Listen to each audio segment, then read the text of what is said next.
All right, guys, we're here with former NFL player Dustin Stanton. We just got done listening to Chris Owens, former NBA, 14-year NBA superstar and EuroLeague. Really hard questions. Put them on. I'm getting ready to do that right now. So, what kind of beard shampoo do you use? That's a hard one, right? Okay, no. That was perfect. So, okay. Okay. So, we just got done listening to Chris Owens speak. What are your takeaways from today's speaking engagement? A lot of takeaways. Incredible speaker, incredible man. Super pumped to be here. Super blessed.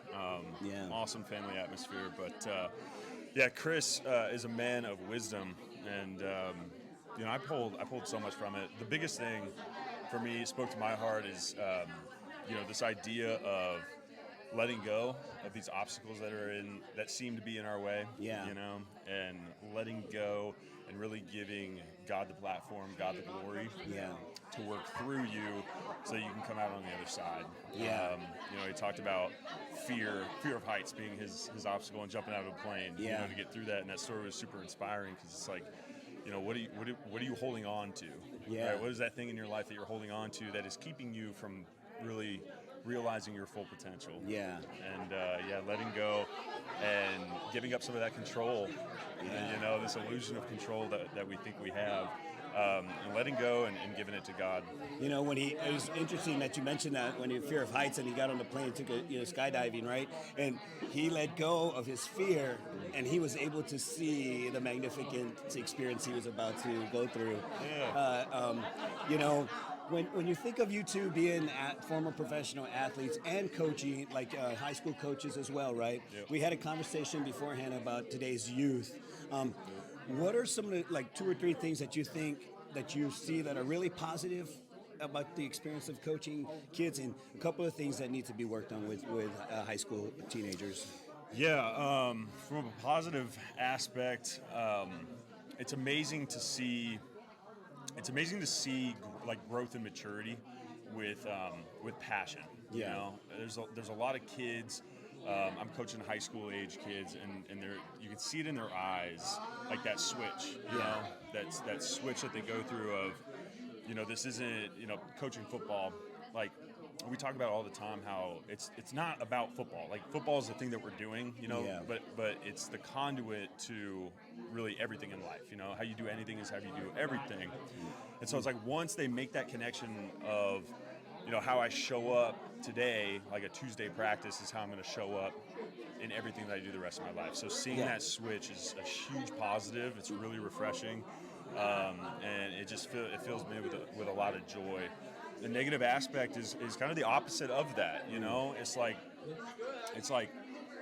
why do you care, right? Like why are you showing up every day? What is your purpose and these things that you're working on? It's like you have to care about it enough to give it everything that you have. And in my experience, just camps and coaching throughout the years with the younger generations, there is a lot of it almost comes in the form of lack of care, and it's like this drive underneath their why. It's kind of cliche, but it's like, what is your why in what you're doing? That's part of like a negative that we're trying to work with kids is like, showing up in the world with intention, with purpose in what you're doing and what you believe in, Yeah, that's amazing. Off camera we talked about 13-year-old boy that I'm part of helped raise, right? And one of the things I tell him is that we don't have to answer the question why. You have to answer the question why. Yeah, and it's got to be intrinsic. Yeah, and one day he brought a presentation. I said, well, you need to give me 3 reasons why. You come up with the reasons why. We don't have to, you have to give. And he literally put a presentation together and gave me a presentation on 3 reasons why. That's awesome. Yeah, now, some of them weren't valid, but but at least he's thinking, right? Yeah. Sometimes it's just sitting down. I don't think a lot of youth maybe necessarily sit down and just spend time with God and think and listen to what they're being told and what's coming up from their heart. Dustin, we talked about what other things you got exciting going on right now? What things are you working on? We talked about your podcast and stuff like that. I'm going to start the podcast up again here soon. Now that I have a little bit more time, it's the off season from coaching. So the podcast, I'm excited to get that going again. And then athlete ER, you know, we're starting to get more deals, more contracts, so that's starting to pick up a little bit. And it's really good work that we're doing globally, which is awesome.